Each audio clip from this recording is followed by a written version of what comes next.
Hello students, welcome back. So మనము tides గురించి తెలుసుకుందాం. ఓకేనా? టైడ్స్ అంటే తెలుగులో మనకి ఆటుపోట్లు అంటారనమాట. అంటే సముద్రంలో ఆటుపోట్లు అని చెప్పేసి అంటూ ఉంటారు. సో నేనైతే గూగుల్ ట్రాన్స్లేట్ యూజ్ చేసి చెప్తున్నానండి. But there is a song like మనకు ఉంటుంది కదా! ఆటు పోటు గుండె చాటుల్లోన అని ఒక పాట ఉంటది కదండీ! అలాగా సముద్రంలో ఇలా ఆటుపోట్లనమాట. అంటే ఆటుపోట్లు అంటే ఏంటి మనకి ఒక రిథమిక్ వేలో the rising and falling of ocean water twice in a day. ఓకేనా? అంటే ఒక రోజులో మనకి 2 సార్లు మనకి రైజింగ్ అండ్ ఫాలింగ్ అనేది ఒక ఓషన్ వాటర్ అనేది జరిగితే దాన్నే మనం టైడ్ అంటామనమాట. ఓకేనా? సో మళ్ళొకసారి చూడండి. The rhythmic rise and fall of ocean water twice in a day. ఒక రోజులో 2 సార్లు ఇది జరిగితే మనము దీన్నే టైడ్ అంటాం. మనకి టైడ్ అని ఒక అడ్వర్టైజ్‌మెంట్ గూడా వస్తది గదండీ! బట్ అది వేరనమాట. అది బట్టలు క్లీనింగ్‌కి టైడ్ అని ఇట్లా జిప్ అని వైట్ కలర్‌ది ఎళ్తది గదా! దట్ ఈస్ వేరే tide. Okay. It is high tide when water covers much of the shore by rising to its highest level. అంటే ఇప్పుడు ఏం లేదండి. సింపుల్‌గా ఒకటి చెప్తాను. ఇది ప్రీవియస్‌ది తీసుకుందాం. సో, ఇది మనకి ఒక ఓషన్ షోర్ అనుకుందాం, లేదా ఒక సీ షోర్ అనుకుందాం అనుకోండి. ఇప్పుడు ఈ వాటర్ అనేది కొద్దిగా ఎత్తులెగిసి ఇక్కడి వరకు వచ్చాయనుకోండి. ఓకేనా?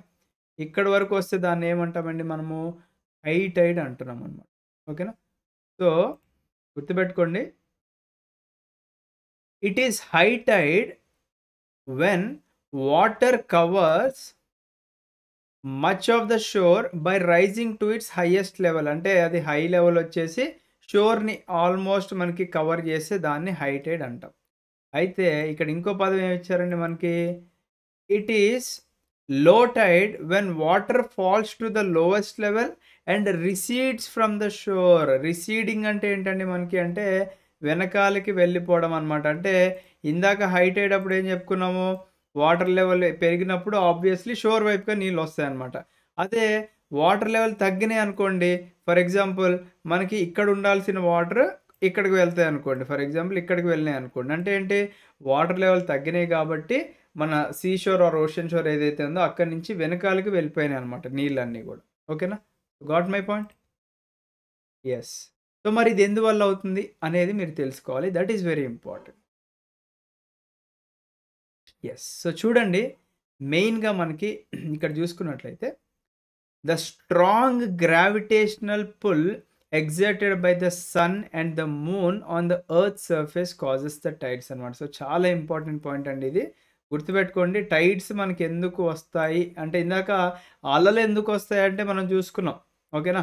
ఎర్త్‌క్వేక్ వల్ల మనకి ఓషన్‌లో ఉండే మనకి ల్యాండ్ స్లైడ్స్ వల్ల లేకపోతే ఇంకా అదర్ రీజన్స్ అని మనకి ఇచ్చామనమాట ఇక్కడ. ఓకేనా? అంటే లైక్ మనకి వోల్కనో ఎరప్షన్ ఇవన్నీ గూడా. బట్ టైడ్స్ దేనివల్ల వస్తాయి అంటే రోజుకి 2 సార్లు వస్తాయని చెప్పుకున్నాం కాబట్టి the strong gravitational pull exerted by the sun and the moon on the earth surface. అంటే మన భూమి ఓకేనా? మన భూమి యొక్క సర్ఫేస్ ఏదైతే ఉందో ఓకేనా?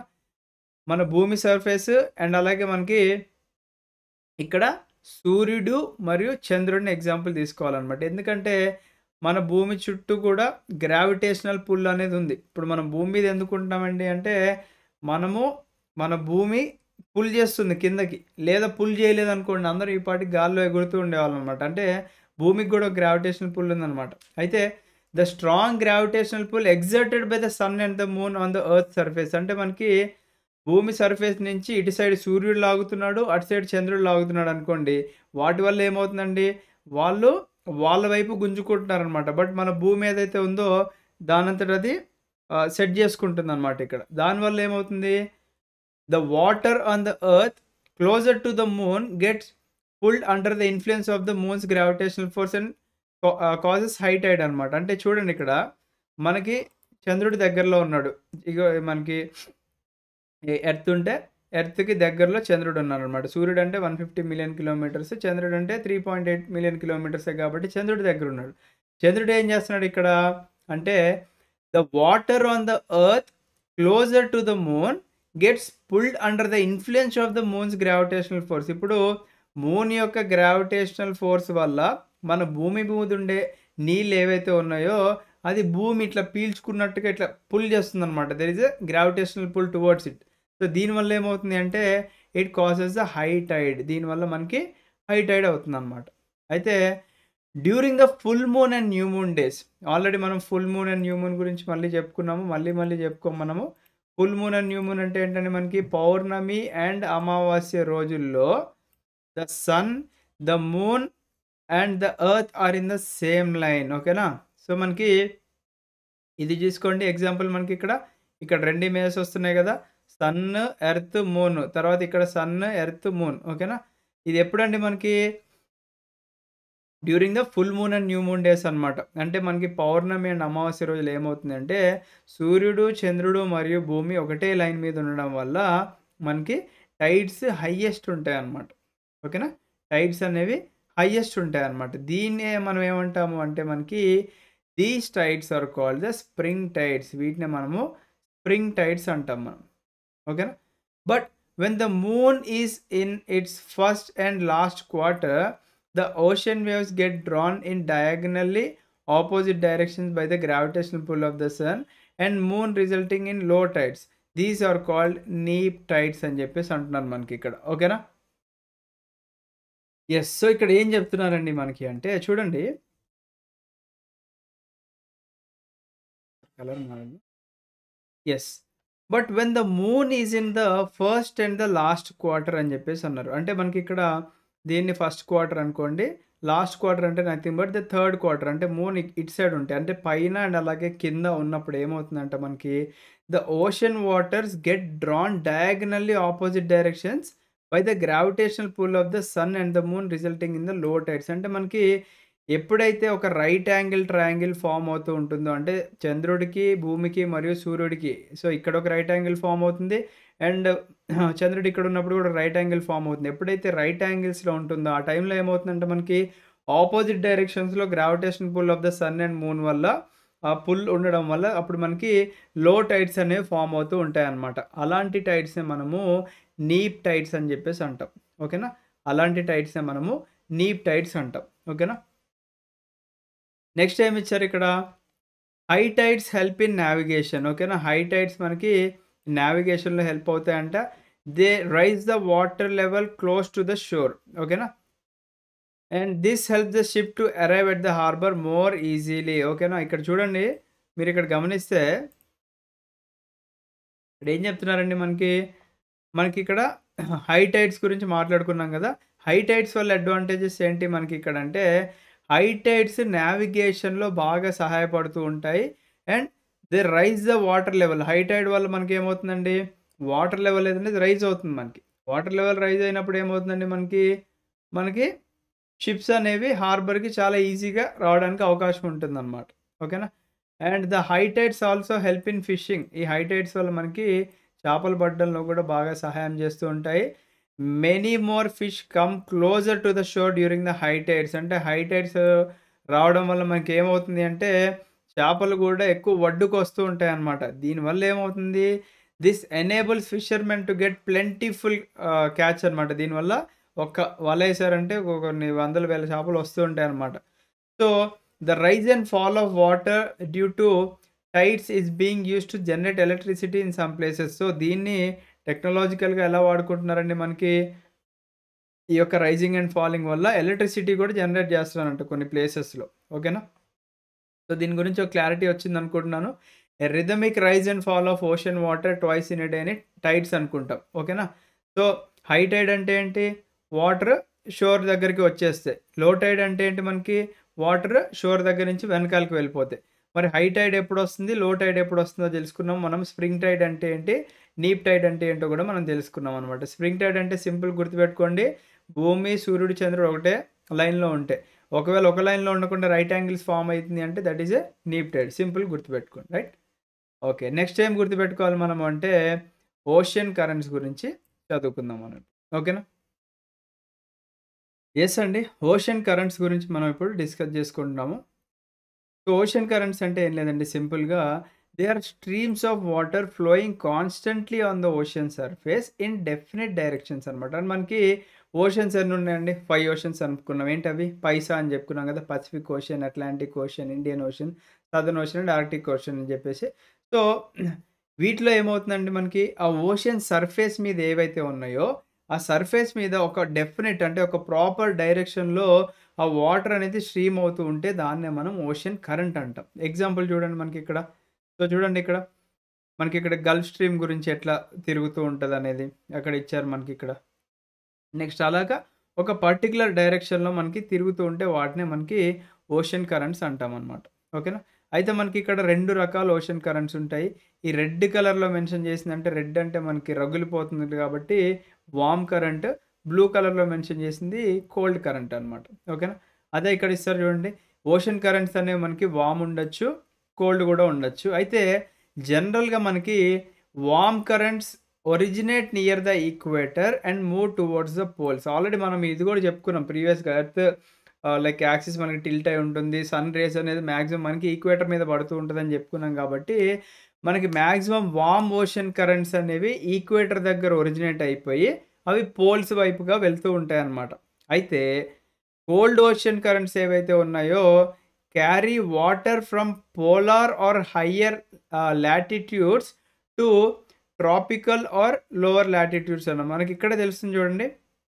ఇప్పుడు కోల్డ్ కరెంట్ అంటే ఏంటి మనకి మెయిన్‌గా పోలార్ రీజియన్స్‌లో చూసుకున్నట్లయితే ఐస్ క్యాప్స్ ఎక్కువుంటాయి కాబట్టి, అవి అక్కడి నుంచి ఏం చేస్తున్నాయి మనకి cold currents carry water from polar or higher latitudes మనం చెప్పుకున్నాం. లాటిట్యూడ్స్ అంటే ఇలా ఉండేవి లాటిట్యూడ్స్ మనకి హారిజాంటల్‌గా. లాంగిట్యూడ్స్ అంటే ఇలా ఉండేవి లాంగిట్యూడ్స్ అని చెప్పి. అయితే ఇక్కడ ఏమవుతుంది మనకిక్కడ the cold currents carry water. ఎక్కడి నుంచి క్యారీ చేస్తాయండి water? Polar regions or higher latitudes నుంచి ట్రాపికల్ రీజియన్స్ వైపుగా వస్తూ ఉంటాయన్నమాట. అంటే దీనికి ఆపోజిట్ అన్నమాట. ఓకేనా? అంటే వార్మ్ కరెంట్స్‌కి ఆపోజిట్ కోల్డ్ కరెంట్స్ ఇక్కడ. అయితే దీనికి ఒక ఎగ్జాంపుల్ లాగా ఇచ్చారు చూడండి. ఏమిచ్చారు ఎగ్జాంపుల్ అంటే మనకిక్కడ ద లాబ్రడార్ ఓషన్ కరెంట్ అనేది it is a cold current. అయితే గల్ఫ్ స్ట్రీమ్ అనేది వార్మ్ కరెంట్ అని ఇచ్చారు మనకిక్కడ. సో, ఒకసారి చూద్దామండి మనకి. సో, ఇక్కడ చూసుకోవచ్చు మీరు. ఇక్కడ కనిపించేది లాబ్రడార్ ఓషన్ కరెంట్ అనమాట. ఇది కోల్డ్ కరెంట్. ఎందుకంటే మనకి ఇక్కడ నుంచి క్లియర్‌గా కనిపిస్తుంది. పైనుంచి కిందకొస్తుంది. మనకి గల్ఫ్ స్ట్రీమ్ ఎక్కడుందండి? మనకి నియర్ ఈక్వేటర్ ఉంది కాబట్టి ఇక్కడ అది వార్మ్ కరెంట్ అనమాట. అక్కడి నుంచి పైకి వెళ్తుంది మనకి. Right? Yes. The ocean current influence the temperature conditions of the area. అంటే మనకి ఈ ఓషన్ కరెంట్స్ అనేవి దేన్ని ఇన్‌ఫ్లుయెన్స్ చేస్తాయండి? మనకి టెంపరేచర్ యొక్క కండిషన్స్‌ని ఇన్‌ఫ్లుయెన్స్ చేస్తూ ఉంటాయన్నమాట. అంటే మనకిక్కడ వార్మ్ కరెంట్స్ ఏవైతే ఉంటాయో bring about warm temperature over land surface. అంటే మన ల్యాండ్ సర్ఫేస్ మీదకి వార్మ్ టెంపరేచర్స్‌ని తీసుకొచ్చేవేంటి అంటే వార్మ్ కరెంట్స్ అన్నమాట. ఓకేనా? And the areas where warm and cold currents meet provide the best fishing grounds అనమాట. ఎప్పుడైతే మనకి ఈ వెచ్చగా ఉండే అండ్ అలాగే కోల్డ్‌గా ఉండే కరెంట్స్ అనేవి మీట్ అయితే అక్కడ మనకి చేపలు పట్టడానికి బాగా ఆస్కారం ఉందన్నమాట. ఓకేనా? Of the world. నెక్స్ట్ చూడండి. Seas around Japan and the eastern coast of North America are such examples అనమాట. అంటే మనకి ఎక్కడైతే జపాన్‌కి చుట్టుపక్కల అండ్ అలాగే మనకి eastern coast of North America. మనకి నార్త్ అమెరికాకి ఈస్టర్న్ కోస్ట్ అండ్ అలాగే మనకి జపాన్ దగ్గర ఏముందండి మనకి they are the best example. ఎందుకంటే ఆ 2 గూడా కలుస్తున్నాయని జెప్పేసి అంటున్నారనమాట. వార్మ్ అండ్ కోల్డ్ కరెంట్స్ కలుస్తూ ఉన్నాయన్నమాట. And the areas where warm and cold currents meet also experience foggy weather making it difficult for navigation. So చూడండి ఒక అడ్వాంటేజ్, ఒక డిసడ్వాంటేజ్ ఉంది. అడ్వాంటేజ్ ఏంటండి? చేపలు పట్టడానికి బాగుందని జెప్పేసి అన్నాం. కాకపోతే ఈ warm and cold currents meet అవ్వడం వల్ల మనకి ఫాగీ వెదర్ కండిషన్స్ అంటే మనకి ఫాగ్ ఎక్కువ ఫార్మ్ అవుతూ ఉంటుంది. మరి ఫాగ్ ఫార్మ్ అయితే ఏమవుతుందండి మనకి ఇక్కడ నావిగేట్ చేయడానికి కష్టమవుతుంది. ఇప్పుడు మనకి ఎవరైతే మనకి సముద్రంలో మనకి షిప్స్ తీసుకెళ్తూ ఉంటారో వాళ్ళకి మంచిగా మనకి ఫాగ్ ఉందనుకోండి, ఫాగీ కండిషన్స్ ఉంటే ఏం కనిపించదు కాబట్టి వాళ్ళకి కొద్దిగా కష్టమవుతుందన్నమాట. ఓకేనా? సో, దీని రిలేటెడ్‌గా మీరు ఒక 2, 3 బిట్స్ కూడా ఉన్నాయి. ఇక్కడ ట్రై చేయండి. ట్రై చేసిన తర్వాత మీకు ఈ చాప్టర్‌లో ఎక్స్‌ట్రా ఇన్ఫర్మేషన్ అండ్ మంచి మంచి పిక్చర్స్ కూడా పెట్టేసి మనము ఇవ్వడం జరుగుతుందనమాట. ఓకేనా? యెస్. సో, వీటి గురించి మీరేం వరీ అవ్వకండి. 11థ్ అండ్ 12థ్ ఎన్‌సీఈఆర్‌టీస్‌లో ఇంకా మనకి చాలా క్లియర్‌గా డిస్కషన్ అనేది ఉంటుందనమాట. మీకేంటంటే క్లాస్ ఇప్పుడు ఇదేంటండి ఏడో తరగతి పిల్లలు చదివే పుస్తకాలు కాబట్టి వాళ్ళకి ఎక్కువ ఇన్ఫర్మేషన్ ఇవ్వలేం మనం. ఎందుకంటే వాళ్ళ బ్రెయిన్స్ తట్టుకోలేవు. ఇప్పుడు ఆల్మోస్ట్ మీరు కాంపిటీటివ్ ఎగ్జామ్స్ ప్రిపేర్ అవుతున్నారంటే you are more than 21 years of age. So, 21 ఇయర్స్‌కే మీకింత కష్టమని ఫీల్ అయిపోతే మరి సెవెంత్ క్లాస్ పిల్లలు ఎలా చదువుతారండి? సో, ఎప్పుడైనా మనం ఒక పుస్తకం చదివేటప్పుడు ఓకే. ఇది చిన్న పిల్లలు చదివే పుస్తకము. నేను దీన్ని ఈజీగా చదవగలను అనే యాటిట్యూడ్‌తో మీరు మొదలుపెడితే ఖచ్చితంగా మీకు ఆ పుస్తకం ఈజీగా అర్థమవుతుంది. ఎందుకంటే మీరు బ్రెయిన్‌ని ముందే సెట్ చేస్తున్నారు. ఓకే. ఈజీ వన్ కాబట్టి నాకు ఈజీగా ఎక్కేస్తదని జెప్పేసి. ఓకేనా? సో, ఈ వీడియో మీ ఫ్రెండ్స్‌కి గూడా షేర్ జేయండి. మన టెలిగ్రామ్ గ్రూప్‌లో గూడా జాయిన్ అవ్వండి. అండ్ 2025 ప్రిపేర్ అయ్యే వాళ్ళందరూ గూడా ఒక మంచి ఫౌండేషన్ అనేది మీరు తెచ్చుకోండి. ఎవరైతే మీ friends degree second or third ఇయర్స్‌లో ఉన్నారో వాళ్ళకి కూడా వీడియోస్ షేర్ చేయండి. ఎందుకంటే ఈ రోజుల్లో మనకి యూపీఎస్‌సి కాంపిటీషన్ అనేది పెరిగిపోయింది. ఎందుకు పెరిగింది అంటే అందరికీ గూడా అవేర్‌నెస్ వచ్చిందండి. ఓకేనా? అవేర్‌నెస్ రావడం అంటే మనకి ఓకే. అందరూ గూడా సెకండ్ అండ్ థర్డ్ ఇయర్స్‌లోనే ఎన్‌సీఈఆర్‌టీ ఫౌండేషన్ కంప్లీట్ చేసుకుంటున్నారు. అండ్ స్టాండర్డ్ బుక్స్ కూడా కంప్లీట్ చేసుకొని ఎప్పుడైతే బీటెక్ అయిపోతుందో 1 ఆర్ 2 సీరియస్ ఐటెమ్స్‌లో యూపీఎస్సీ క్రాక్ చేస్తున్నారనమాట. సో, ఐ విష్ మీరందరూ కూడా అలానే ఉండాలని చెప్పేసి మనస్ఫూర్తిగా కోరుకుంటున్నాను. Thank you. Have a great day. జై హింద్.